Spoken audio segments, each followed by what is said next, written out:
बिस्मिल्लाहिर्रहमानिर्रहीम। अस्सलाम वालेकुम डियर स्टूडेंट्स, रेहान सादिक आपकी खिदमत में हाज़िर। आज हमारे पास डेप्रिसिएशन में एक बहुत अहम मसला सेल ऑफ एसेट पे हम बात करने जा रहे हैं।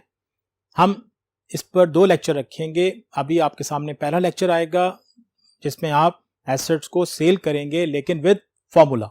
बहुत इंपॉर्टेंट है ये और बहुत ध्यान से सीखिएगा और समझिएगा, आपको काफ़ी चीज़ें समझ में आएंगी। नहीं जी, चलते हैं क्वेश्चन की तरफ। G company purchase a machinery on 1 January 2010 for rupees 7 lakh and paid installation charges 2 lakh.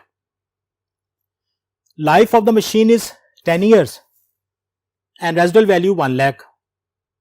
On 30th of December 2013 the asset was sold for rupees 3 lakh. देखिए जी, चौथे साल के आखिर में हमने एक एसेट बेच दिया। अब इस साल पे कुछ क्वेश्चन ऐसे भी होते हैं कि आप एक नया एसेट परचेज कर रहे थे लेकिन फिलहाल हम एक एसेट बेच रहे हैं और उसको एंड करेंगे। Depreciation is charge on the original cost method. Accounts are close 31 December every year. अब बेटा, क्वेश्चन की रिक्वायरमेंट, आपके पास एक मशीनरी अकाउंट है जो आपने 4 साल के लिए बनाना होता है और डेप्रिसिएशन एक्सपेंस आप फार्मूले से कैलकुलेट कर रहे हैं। इससे पहले कई दफा ये हम कैलकुलेट कर चुके हैं। Asset cost minus residual value divided by economic life, 9 lakh minus 1 lakh और ये 80,000 आपका एनुअल डेप्रिसिएशन एक्सपेंस। आपने इससे पहले भी एक लेक्चर में देखा था कि अगर एनुअल डेप्रिसिएशन एक्सपेंस आपको कन्वर्ट करना हो तो आप उसको महीनों के हिसाब से कन्वर्ट कर लेते हैं। अब इसमें हमने एक एसेट सेल किया। हल्का सा एक प्रोसीजर जरा ध्यान में रखिएगा। एसेट सेल कैसे करते हैं? हम पहले एसेट्स की लेंगे बुक वैल्यू। ये एक टर्म है जो आप बहुत पहले पढ़ चुके थे। एक टर्म में बुक वैल्यू कैसे आती है सर बुक वैल्यू आती है जब आप एसेट से उसकी डेप्रिसिएशन, उसके बैलेंस से उसकी डेप्रिसिएशन माइनस करते हैं। इसे हम रिटर्न डाउन वैल्यू भी कहते हैं और जब इसको कहीं बैलेंस शीट में लिखने लगते हैं तो इसको बुक वैल्यू भी कहते हैं। तो आप साल के आखिर में पहले देखेंगे आपके पास एसेट कितना बच गया। मिसाल के तौर पर आपके पास यही एसेट था, साल के आखिर में हम पहुंचे, this take it as exemption, तो आपके पास एसेट्स की वैल्यू बनी 6 लाख। आपने देखा कि 6 लाख का एसेट है और ये मार्केट में सेल हो रहा है 3 लाख में। इसका मतलब है आपको 6 लाख के बदले 3 लाख रुपए मिल रहे हैं, बाकी 3 लाख का आपका हो गया नुकसान। इसे हम लॉस रिकॉर्ड करते हैं। ये मैंने आपको एक अजम्पशन दी है कि हम इस तरीके से, लेकिन जब हम इसे प्रैक्टिकली देखेंगे तो हम इसे बकायदा कैलकुलेट करके देखेंगे कि हमारे पास उसकी वैल्यू कितनी आ रही है और फिर हम देखेंगे कि ये लॉस। लेकिन तरीकेकार ऐसे ही होगा। पहले हम उसकी बुक वैल्यू तक पहुंचेंगे, यानी कि एसेट की कॉस्ट लेंगे, उससे डेप्रिसिएशन माइनस करेंगे as per method, fixed profit method, और फिर देखेंगे डेप्रिसिएशन माइनस करने के बाद इसकी बुक वैल्यू कितनी बचती है और फिर देखेंगे बेटा उस बुक वैल्यू के अगेंस्ट हमें कितने पैसे मिल रहे हैं मार्केट से। अगर उससे पैसे कम मिल रहे हो तो ये नुकसान है। अब इसके सोल्यूशन के लिए हम चलते हैं नेक्स्ट बोर्ड पर। तो आप नेक्स्ट बोर्ड पर चलते हैं, वहां जाके सोल्यूशन इसका देखेंगे।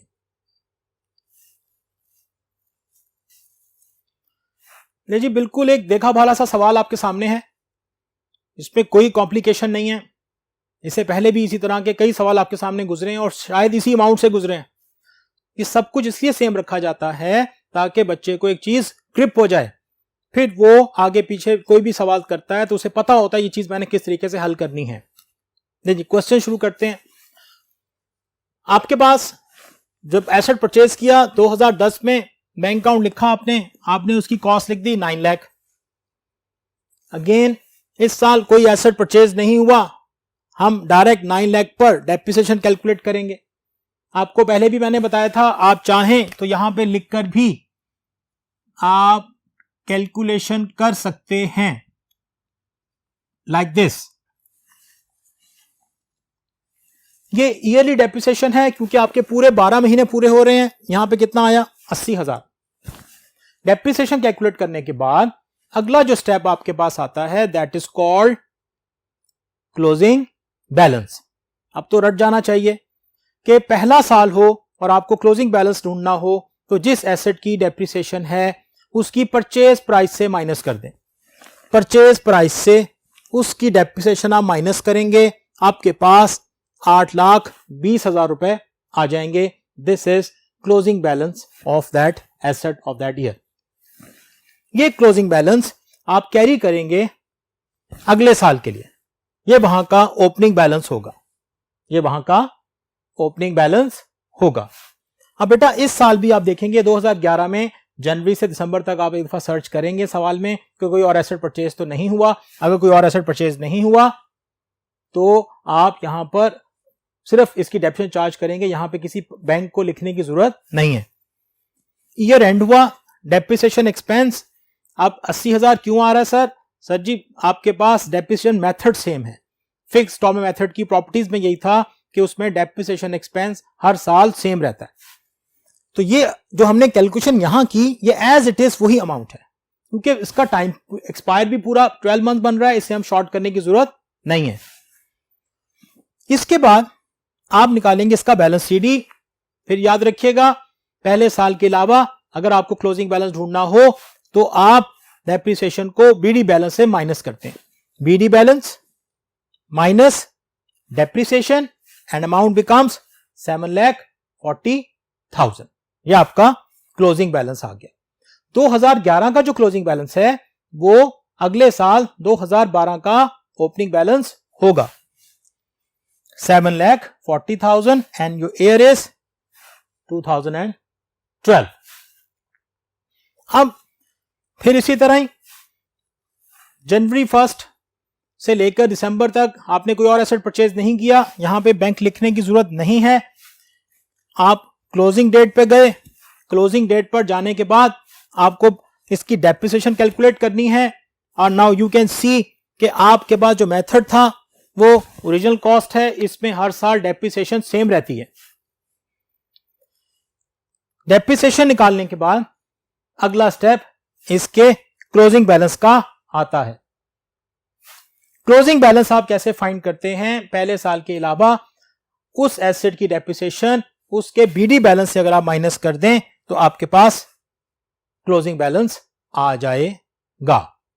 ये वही प्रोसीजर है बेटा जो अभी तक हम अपने पिछले 3 लेक्चर्स में देखते आए हैं। ये आपको अच्छी तरह समझ में आ जाना चाहिए, क्योंकि आपको मैंने पहले भी बताया था अगर आपके क्लोजिंग बैलेंस निकालने में, अगर आपके डेप्रिसिएशन निकालने में पहले साल में ही गलती हो जाए तो आगे सारे का सारा सवाल जीरो कर दिया जाता है, क्योंकि ये हर फिगर आने वाले क्वेश्चन से, आने वाले ईयर से लिंक्ड है।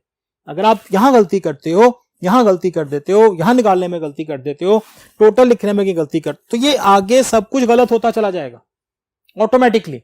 इसलिए इसको पहले साल को बहुत आपने केयर करके बहुत ख्याल से इसको हल करना है ताकि आगे कोई गलती ना हो। ले जी 3 साल तक हम पहुंच गए। चौथा साल हमारे पास वो है जिसमें हमने एसेट को सेल करना है। अब सेल करने का प्रोसीजर कोई इतनी बड़ी बात नहीं है, कोई मुश्किल बात नहीं है, हम बहुत आसानी से समझ लेंगे और कोई मुश्किल बात नहीं है। उसका हल हम देखेंगे जाके इसके नेक्स्ट बोर्ड पर। तो आए चलते हैं नेक्स्ट बोर्ड पर और देखते हैं एसेट को सेल किस तरह किया जाता है।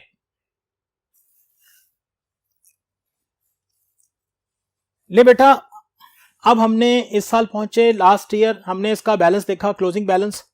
क्लोजिंग बैलेंस जो है वो इसका था 6,60,000। हमने इस एसेट को सेल करना है। अब मैंने पहले बताया जब आप एसेट सेल करने लगे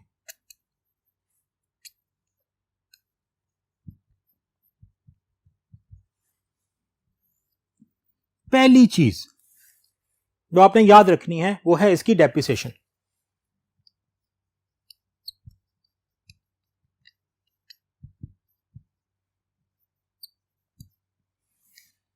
और डेप्रिसिएशन निकलेगी टाइम एक्सपायर पर।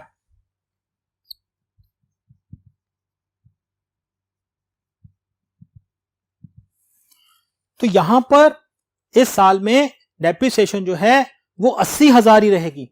वजह ये थी बेटा, ये जनवरी को और ये एसेट हमने सेल किया दिसंबर में, तो दिसंबर तक आपके 12 महीने बने, तो आपके पास जो डेप्रिसिएशन की अमाउंट आ रही है वो आ रही है 80,000। दूसरी चीज,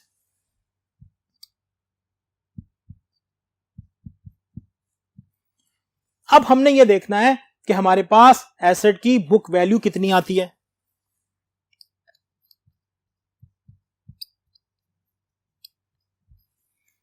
अगर आपको थोड़ा सा याद हो तो बुक वैल्यू में क्या था, हम एसेट से उसकी डेप्रिसिएशन को लेस कर देते हैं। अब इस वक्त हमारे पास जो बीडी बैलेंस पड़ा हुआ है, जो एसेट्स का बीडी बैलेंस नजर आ रहा है वो है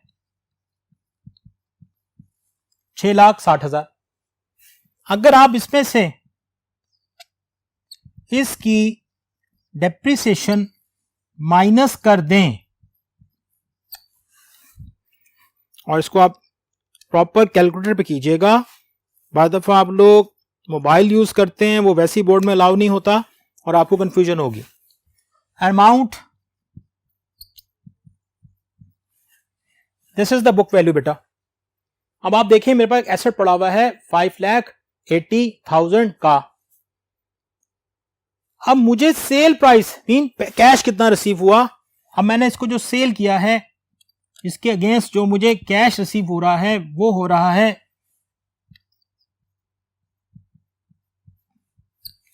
3 लाख।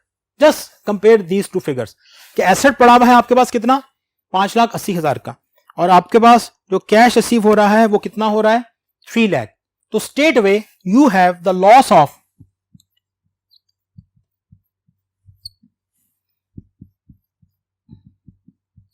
ये लॉस है। अब यहां पर ख्याल रखना है, हमें जो फिगर्स कैरी करनी होती हैं, हमें यहां पर एक तो ये फिगर चाहिए,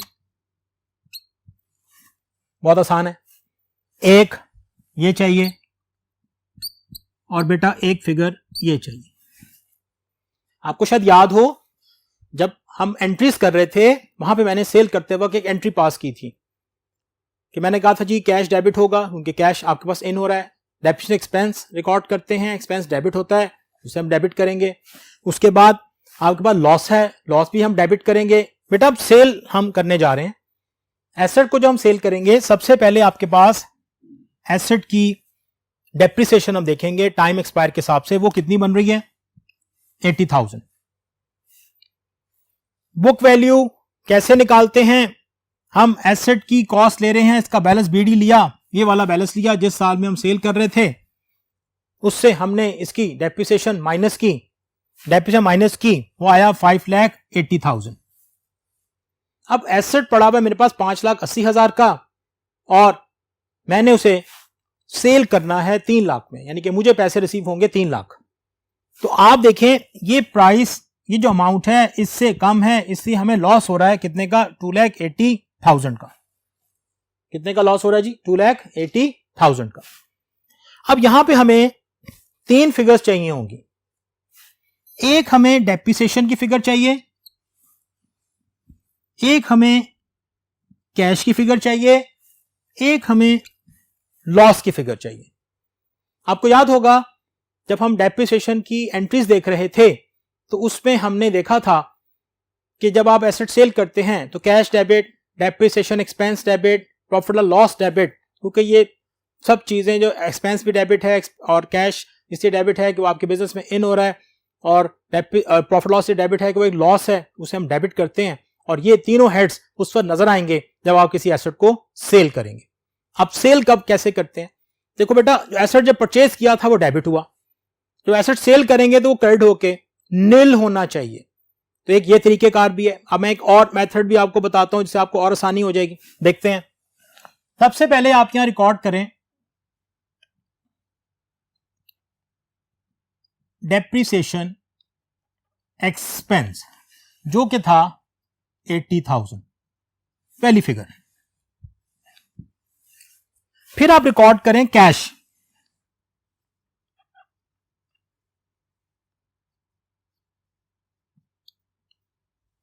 जो कि था 3 लाख। अब तीसरी चीज आप एक और तरीके से भी ढूंढ सकते हैं, क्योंकि ये एसेट जितना डेबिट है उतनी अमाउंट से क्रेडिट होगा तो निल होगा, जितने से डेबिट है उतनी अमाउंट से क्रेडिट होगा तो निल होगा। अब आप देखें कोई मुश्किल बात नहीं है, आपने इन दोनों फिगर्स को बराबर करना है। अब इन दो का टोटल इसके बराबर नहीं आ रहा, अब हम क्या करेंगे, इसमें से ये और ये फिगर माइनस कर देंगे और आपके पास जो लॉस की फिगर आएगी वो वही होगी जिस तरीके से हमने पहले कैलकुलेट की थी, मीन 80,000। फिर देख लें, मैं आपको इस पे कुछ निशान लगा के बताता हूं ताकि आपको ये काम करना आसान हो जाए। पहले जब एसेट आप सेल करेंगे तो आप क्या करोगे बेटा, पहले लिखोगे आप डेप्रिसिएशन, फिर लिखोगे आप कैश, फिर तीसरी फिगर लिखोगे आप लॉस। अब क्या करना है, ये फिगर दिस प्लस दिस और इसमें से आप इस फिगर से इसको माइनस कर दें तो ये इसके बराबर आ जाएगी। कैसे, 3 लाख में 80,000 जमा करें और 6,60,000 से माइनस कर दें तो ये किसके बराबर आ जाएगा, 2,80,000 के। ये आपने इस तरह साइन नहीं देने पेपर में, ये मैं आपको समझाने के लिए बता रहा हूं कि आपने किस फिगर को किस तरीके से ऐड करना होता है। फिर देखें, 3 लाख प्लस 80,000 माइनस 6,60,000, तो आपके पास जो लॉस आएगा दैट इज 2,80,000। अब आप देख रहे हो कि एसेट सेल हो गया, इसके बाद कोई एसेट अवेलेबल नहीं है जिस पे हम डेप्रिसिएशन चार्ज करें। इसका मतलब है आप इसे यहीं क्लोज कर दें और यही इसका बेटा टोटल फिगर आ जाएगा, टोटल इसका यही आएगा। और इस तरीके से आप अपना एसेट सेल कर सकते हैं। 3 चीजों का ख्याल रखना है, पहले डेप्रिसिएशन, फिर कैश, और उसके बाद जितनी अमाउंट आपने एसेट साइड के डेबिट पे लिखी थी उसी को क्रेडिट करें, उसमें से उसको लेस करें और आपके पास लॉस की वैल्यू आ जाएगी। सब एसेट प्रॉफिट पे भी सेल होते हैं, लेकिन हम ज्यादातर सवाल लॉस वाले करेंगे ताकि आपको ये चीज ग्रिप हो जाए, समझ में आ जाए। फिर कभी कोई मौका मिला एक प्रॉफिट वाला सवाल भी देख लेंगे। अब तक के लिए बेटा इतना ही।